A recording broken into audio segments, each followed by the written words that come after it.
নমস্কার, আপনাদের সঙ্গে আমি অর্পিতা। শুরু করছি পলিটিক্স। মুখ্যমন্ত্রী মমতা বন্দ্যোপাধ্যায়ের আশঙ্কা ছিল বুধবার রামনবমীর মিছিল ঘিরে গোলমাল পাকাবে বিজেপি।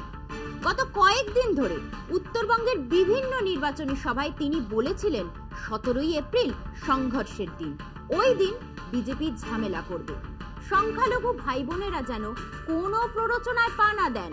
মুখ্যমন্ত্রীর আশঙ্কা অবশ্য অমূলক বলে প্রমাণিত হয়েছে। মুর্শিদাবাদের সামান্য কিছু এলাকা ছাড়া রাজ্যের আর কোথাও রামনবমীর মিছিল বা তার উদযাপন ঘিরে বড় ধরনের অশান্তি হয়নি। গত বছর রামনবমীতে অশান্তির কথা ভেবে প্রশাসন ছিল সচেতন এবং সতর্ক, তবুও মুর্শিদাবাদে গোলমাল এড়ানো যায়নি। মুখ্যমন্ত্রী এর জন্য বিজেপিকে কাঠগড়ায় দাঁড় করিয়েছেন। রামনবমী গেল সারা রাজ্যে, মুর্শিদাবাদের ঘটনা আমি যদি বলি পরিকল্পিত ঘটনা, আজ সকাল থেকে সব ন্যাশনাল মিডিয়া আর রিজিওনাল মিডিয়াকে বলে দিয়েছে একতরফাভাবে সংখ্যালঘুদের বিরুদ্ধে মিথ্যে কথা বলতে আর হিন্দু মুসলমানের বিভাজন করতে। আমি যদি পলটা আপনাদের বলি, পরশুদিনের ঘটনা ঘটিয়েছিল কারা? আমি চ্যালেঞ্জ করে বলছি বিজেপি।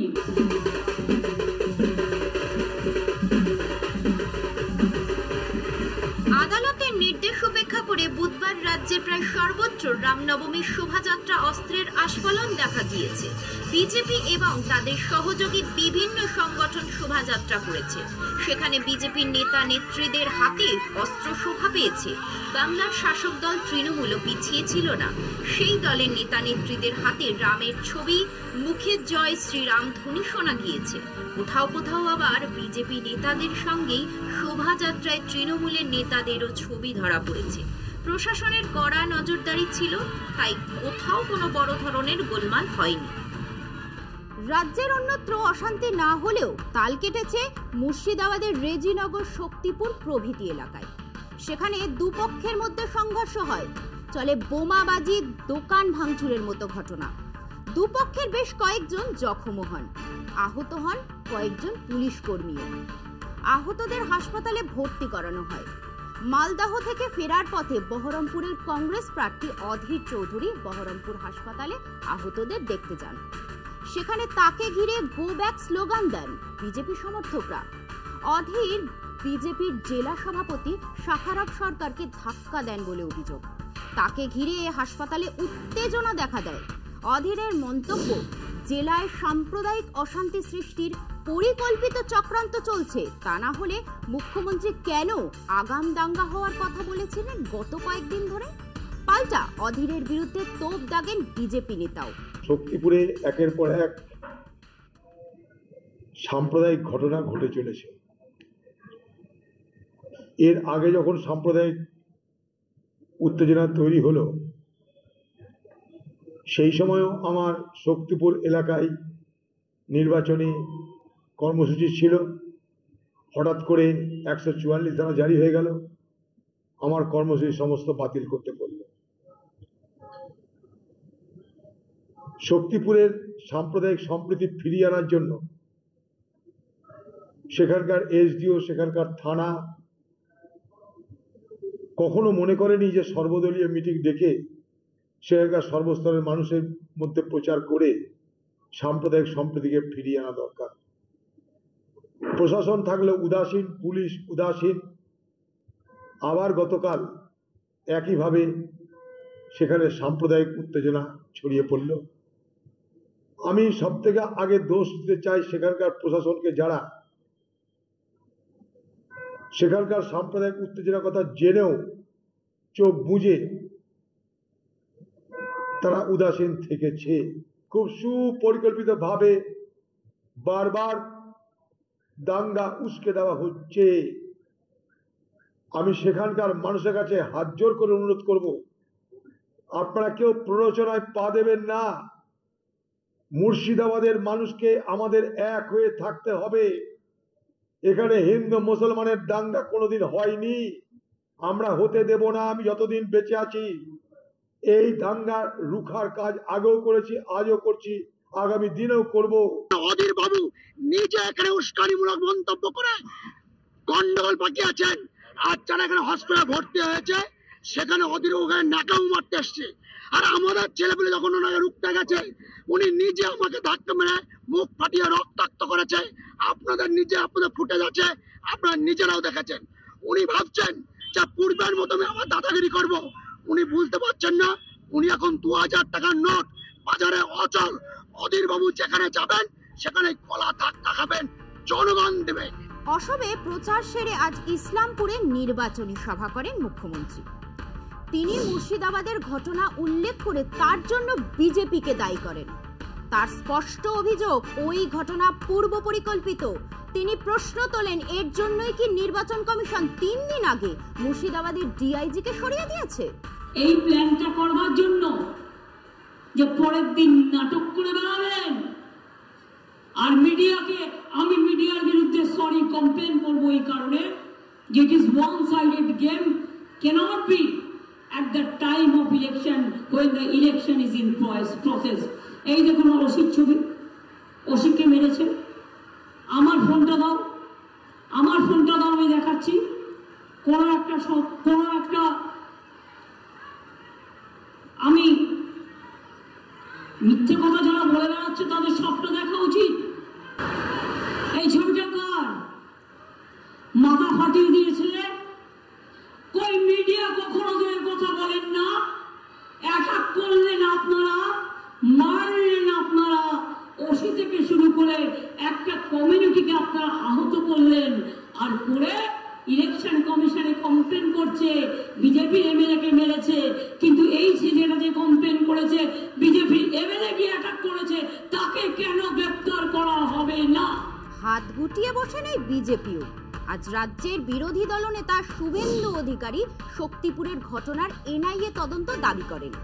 তিনি বলেন, আমি গতকাল রাত 12টার সময় ঘটনাটি রাজ্যপাল সিভি আনন্দ বোসের গোচরে এনেছি। তাকে বলেছি আপনি এনআইএ তদন্তের জন্য দরবার করুন। তৃণমূলের গুন্ডারা রামনবমীর মিছিলের ওপর হামলা করেছে। এটা কোনো বিশেষ সম্প্রদায় করেনি, করেছে তৃণমূলের গুন্ডারা। শক্তিপুরে পারমিশন নেওয়া মিছিলের উপরে যেভাবে ইট বর্ষণ হয়েছে, পুলিশ কর্মীরাও আহত হয়েছে, প্রায় 20 জনের বেশি আহত, মাইনর সহ, সবাই দেখছে। কালকে রাত্রে এগরাতেও পূর্ব মেদিনীপুরে রামনবমীর মিছিলের উপরে আক্রমণ করা হয়েছে। এর জন্য দায়ী মমতা ব্যানার্জি। আমি সকালেই কাল রাত্রেই 12টার মধ্যেই গভর্নর সাহেবকে মেল করেছি যে আপনি এই দুটো জায়গা ভিজিট করুন এবং এনআইএ তদন্তের জন্য সরকারকে অ্যাডভাইস করুন। আগামীকাল প্রথম দফার ভোট শুরু। উত্তরবঙ্গের কোচবিহার, জলপাইগুড়ি এবং আলিপুরদুয়ার এই 3 কেন্দ্রে শুক্রবার ভোট। তার কয়েক ঘন্টা আগেই মুর্শিদাবাদের রামনবমীর মিছিল ঘিরে অশান্তি নিয়ে সব রাজনৈতিক দল সরব হয়েছে। উদ্দেশ্য প্রণোদিতভাবে ভোটের মুখে সম্প্রতি নষ্টের চক্রান্ত হচ্ছে বলে অভিযোগ করেন খোদ মুখ্যমন্ত্রী। তিনি যেমন দায়ী করেছেন বিজেপিকে, তেমনি কংগ্রেস নেতা অধীর রঞ্জন চৌধুরী আবার ওই ঘটনার দায় চাপিয়েছেন শাসক দল এবং প্রশাসনের ঘাড়ে। আর বিরোধী নেতা শুভেন্দু অধিকারী সরাসরি বলেছেন সবটাই হয়েছে মুখ্যমন্ত্রীর নির্দেশে। সব মিলিয়ে ভোটের মুখে জোর জমেছে। রামনবমী নিয়ে রাজনীতির আকচি। এখন সময় একটা বিরতির, ফিরছি বিরতির পর, সঙ্গে থাকুন। আচমকা বোমার আওয়াজ রামনবমীর রাতে। একটা দুটো নয়, একসঙ্গে বেশ কিছু বোমা বিস্ফোরণ। বিস্ফোরণের বিকট আওয়াজে কেঁপে উঠল জামুরিয়ার বাগডিহা গ্রাম। মজুদ থাকা বোমা থেকেই এই বিস্ফোরণ, তাছাড়া এমন আওয়াজ সম্ভব হতো না। জনশূন্য নির্মীয়মান বাড়ি, এই যে রক্ষা। তাই হতাহতের কোনো খবর নেই। রাজ্যের প্রথম দফা ভোটের মুখে এমন বোমার মজুদদারির নেপথ্যে রাজনৈতিক যোগের অভিযোগ ও পাল্টা অভিযোগে আলোড়ন পড়ে গিয়েছে আসানসোলে। কারণ এবার যার বাড়িতে বিস্ফোরণ তিনি বিজেপির সক্রিয় নেতা। পঞ্চায়েত ভোটে বিজেপির প্রার্থীও হয়েছিলেন। ভোটের ভরা মরশুমে মজুদ বোমার বিস্ফোরণ আসানসোল লোকসভা কেন্দ্রের অন্তর্গত জমুরিয়াতে। অজয় নদের অদূরে বীরভূম লাগোয়া বাগডিহা গ্রামের যে নির্মীয়মান বাড়িতে বিস্ফোরণ, তার মালিক কাজল গড়াই। তৃণমূলের দাবি কাজল বিজেপি কর্মী। গত পঞ্চায়েত নির্বাচনে পদ্মপ্রার্থী হিসাবে প্রতিদ্বন্দ্বিতা করেছিলেন তিনি। বিস্ফোরণের প্রভাবে প্রতিবেশী পরিবারের বাড়ি আংশিক ক্ষতিগ্রস্ত হয়, তবে কিভাবে ওই বিস্ফোরণ ঘটলো তা এখনো স্পষ্ট হয়নি। তৃণমূলের অভিযোগ, ভোটে গোলমাল পাকানোর উদ্দেশ্যে বোমা মজুত করা হয়েছিল। জামুরিয়ার বিধানসভার মধ্যে সিদ্ধপুর বাগডিয়া গ্রামে কাজল গড়াই বিজেপি নেতা, তার বাড়িতে বোমা জমা করে রাখা হয়েছিল। বোম বাঁধতে গিয়ে ওখানে আহত হয়েছেন, বাড়ি উড়ে গেছে। একটা ভয়ানক ব্যাপার। রামনবমীর দিনে এটা অশান্তি করার জন্য, সন্ত্রাস তৈরি করার জন্য একটা পরিকল্পনা ছিল, একটা ষড়যন্ত্র তৈরি হয়েছিল। সেটা ঝুলির থেকে বেড়াল বেরিয়ে পড়েছে।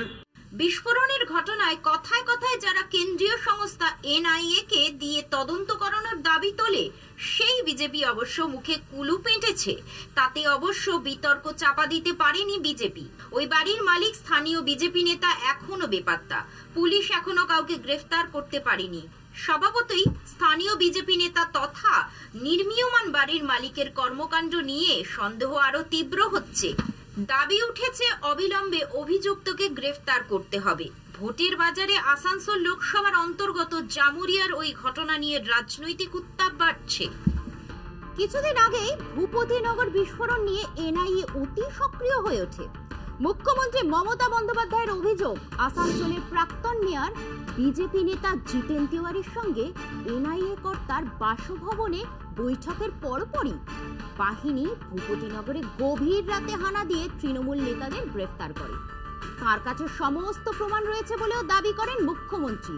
তড়িঘড়ি সেই আধিকারিককে দিল্লিতে তলব করা হয়। আধিকারিককে বদলিও করে এনআইএ। এবার নিজের এলাকায় বোমা বিস্ফোরণের পর মুখে কুলুপ পেটেছেন সেই জিতেন তিওয়ারি। স্বভাবতই প্রশ্ন উঠেছে, অন্যান্য কেন্দ্রীয় এজেন্সির মতো এনআইএ কি শুধুমাত্র তৃণমূলকে হেনস্থা করার জন্যই রয়েছে? এখন সময় আরো একটা বিরতি। ফিরছি একটু পরে, সঙ্গে থাকুন। কদিন আগে পর্যন্ত আমজনতাকে আইনি পরামর্শ দিতেন তিনি। আইনের কথা শোনা যেত কলকাতা হাইকোর্টের অবসরপ্রাপ্ত বিচারপতি অভিজিৎ গঙ্গোপাধ্যায়ের মুখে। ভোটের প্রচারে সেই মুখেই বিপক্ষ দলকে উত্তম মধ্যম দেওয়ার কথা শুনে বিস্মিত গোটা রাজ্যের মানুষ একই সঙ্গে রাজনীতির ময়দানে জন্ম দিয়েছে বিতর্কেরও। আইন রক্ষার অন্যতম কাণ্ডারি ছিলেন তিনি। সুবিচার পাওয়ার আশায় তার এজলাসে প্রতিদিনই ভিড় জমাতেন চাকরি প্রার্থীরা। রাজ্যের শিক্ষা দুর্নীতি মামলায় তারই নির্দেশে তদন্তের ভার পেয়েছিল সিবিআই। নতুন আশায় বুক বেঁধেছিলেন বঞ্চিতরা। সেই সূত্রেই রাজ্য জুড়ে স্বচ্ছ ভাবমূর্তি গড়ে উঠেছিল হাইকোর্টের তৎকালীন বিচারপতি অভিজিৎ গঙ্গোপাধ্যায়। যদিও এজলাসে বসে নানা সময় তার কিছু মন্তব্য জনমানসে তৈরি করেছিল বিতর্ক, সেই অভিজিৎ গঙ্গোপাধ্যায় এখন রাজনীতির ময়দানে। বিচারপতির দায়িত্ব থেকে অব্যাহতি নিয়ে বিজেপির প্রার্থী হয়েছেন পূর্ব মেদিনীপুরের তমলুকে। বুধবার রামনবমী উপলক্ষে ভোটের প্রচারে গিয়েছিলেন নন্দীগ্রামে। সেখানেই এক অনুষ্ঠানে তৃণমূলকে নিশানা করে বিতর্কের জন্ম দিয়েছেন অবসরপ্রাপ্ত বিচারপতি। প্রতিরোধ করার জন্য মানুষ জেগে উঠেছেন। আপনাদের দুর্নীতির, আপনাদের তোলাবাজির, আপনাদের দৌরাত্ম্যপনার প্রতিরোধ করার জন্য মানুষ জেগে উঠেছেন। এবং এটা জানবেন যে মানুষের আত্মরক্ষার অধিকার আছে, এবং সেই আত্মরক্ষার অধিকার প্রয়োগ করতে গিয়ে মানুষ যদি আপনাদেরকে উত্তম মধ্যম দেন, তাহলে তাতে কোনো দোষ হবে না। কারণ আত্মরক্ষার অধিকার আইনে স্বীকৃত, যাকে ইন্ডিয়ান পিনাল কোডে বলেছে রাইট টু প্রাইভেট ডিফেন্স। রুখে দাঁড়ান, দুর্বৃত্তদের শাস্তি করুন। দুর্নীতি দমনে রাজ্যের শাসক দলকে উত্তম মধ্যম দেওয়াইয়ের পরামর্শ দেওয়ার পাশাপাশি আইনি বৃত্তে প্রত্যেক নাগরিকের আত্মরক্ষার কি বন্দোবস্ত রয়েছে সেই পাঠও দেন অভিজিৎ গঙ্গোপাধ্যায়। তমলুকের বিজেপি প্রার্থীর এহেন বক্তব্য ছড়িয়ে পড়তেই ময়দানে নেমে পড়েছেন বিপক্ষেরা। কড়া প্রতিক্রিয়া জানিয়েছেন তৃণমূল প্রার্থী দেবাংশু ভট্টাচার্য ও সিপিএম এর সায়ন বন্দ্যোপাধ্যায়। ভোটের বাজারে সমাজ মাধ্যমে ঘুরছে সেসব। একজন মানুষ যিনি বিচারপতি ছিলেন একসময়, মানুষ তাকে শ্রদ্ধা করত, যিনি আইনের পথে শুধু নিজে চলা নয় বরং গোটা সিস্টেম যেন আইনের পথে চলে সেই কাজে তিনি ব্যস্ত ছিলেন, সেই কাজে তিনি লিপ্ত ছিলেন এবং সেটাই তার ডিউটি ছিল। সেই ব্যক্তি আজকে আইন হাতে তুলে নেওয়ার কথা বলছেন, সেই ব্যক্তি আজকে বলছেন উত্তম মধ্যম দিন, তাতে কোনো দোষ নেই। এইরকম মানুষ যিনি গান্ধী গডসের মধ্যে তফাৎ করতে সময় নেন, তিনি তো এই কথা বলবেনই, এটা খুব স্বাভাবিক। কিন্তু আমার ভাবতে খারাপ লাগছে একজন প্রাক্তন বিচারপতি হিংসার দিকে যেতেও পিছপা হচ্ছেন না। আত্মরক্ষার অধিকার প্রত্যেক মানুষের আছে। যে বা যারা তৃণমূলের ঝান্ডার তলায় সিপিএমদেরকে খেদিয়ে এখন বিজেপির ঝান্ডার তলায় রয়েছে, তারাও যদি আক্রমণ করতে আসে তাদের বিরুদ্ধেও আত্মরক্ষার অধিকার সব মানুষের আছে। ফলত কোনো বিষয়তে একপাক্ষিক নয়, সব কিছুই দ্বিপাক্ষিক। উনি যখন আত্মরক্ষার কথা বলছেন, আত্মরক্ষা সাধারণ মানুষের অধিকার। আর উনি যার পাশে দাঁড়িয়ে বলছেন সেই শুভেন্দু অধিকারী বাবু 2008 সাল থেকে গোটা মানুষের, গোটা পূর্ব মেদিনীপুরের সাধারণ মানুষের, তমলুকের সাধারণ মানুষের হাড় জ্বালিয়ে খেয়েছে। একে ঘরছাড়া করেছে, ওকে মামলা দিয়েছে, জেলে পাঠিয়েছে, মিথ্যা মামলা দিয়েছে, একের পর এক বাড়ি পুড়িয়েছে, ওর বাহিনী এসব ঘটনা ঘটিয়েছে। তারা আজকে দাঁড়িয়ে দাঁড়িয়ে এই সমস্ত গালগল্প দেবে আর শুনতে হবে? কিন্তু আবারও বলছি, আত্মরক্ষার অধিকার সবার রয়েছে। ভোটের প্রচারে দলীয় প্রার্থী কিংবা নেতাদের নিজের বক্তব্যের বিষয়ে সতর্ক থাকার অনুরোধ জানিয়েছিল নির্বাচন কমিশন, কিন্তু লাগাম টানা তো দূরের কথা, উল্টে ভোট যত এগোচ্ছে ততই বাড়ছে কুকথার চাপানুত্তর। পলিটিক্স আজ এই পর্যন্তই। দেখতে থাকুন কলকাতা টিভি, রাত দিন 7 দিন।